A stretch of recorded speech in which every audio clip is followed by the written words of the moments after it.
this video po, bibigyan ko kayo ng mga tips kung paano nga ba gaganahan sa'yo ang babae sa Gerger.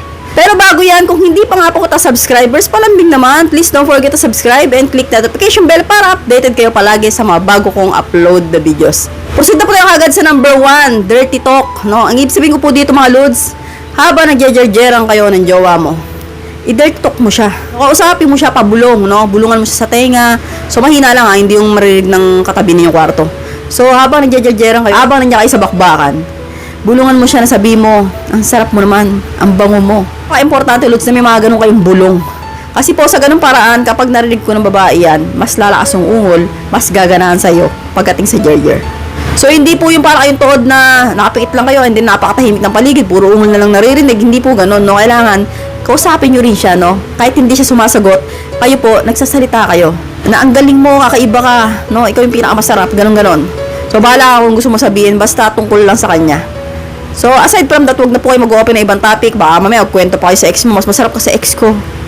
Eh, yung babae, madi-disappoint sa'yo. So, gagawin niyo po yung loads para po mas ganahan siya pagdating po sa Gergeran. Proceed na po tayo kagad sa number 2. Kainin mo yung pechay niya ng bonggang-bongga na parang wala ng bukas. So, gagawin niyo pong kainin yan hanggang sumirit po yung gata. So, hanggang hindi sumisirit, huwag po kayong titigil, na huwag po kayong susuko. Kasi may mga lalaki na konting kain lang, ayaw na. So, hindi pa nga sumisirit yung gata, give up na. So, napaka-importante, lods, na pasiritin nyo po yan para po yung babae talaga nga namang ganahan sa inyo. So, dyan po talaga kadalasan ginaganahan ng babae kapag po ang lalaki nagbababad sa petchay. So, kapag po kayo ay kakain ng petchay, siguro din po ninyo uubusin ninyo. Wala po kayo ititira dyan kahit isa. So, pero kung titikman nyo lang po and then give up na kayo kagad, pupunta na kayo kagad sa, sa baunan time, no? Eh, hindi po maganda yon. Yung babae po, hindi po gaganahan. So, kaya kung gusto mong ganahan yung babae, mas maganda mo talagang kapag kumain ka, bonggang-bongga dapat yung parang talagang piyesta. Proceed na po tayo kagad sa number 3. Manood kayo ng bakbakan video bago kayo mag-gerger. No? Nakakatulong po yan para ganahan po talaga ang isang babae pagdating po sa kama. So, manood po muna kayo manood and then, kapag nabogli na kayo, no? Mapapansin niyo magbabasa po yan, yung petchay niyan.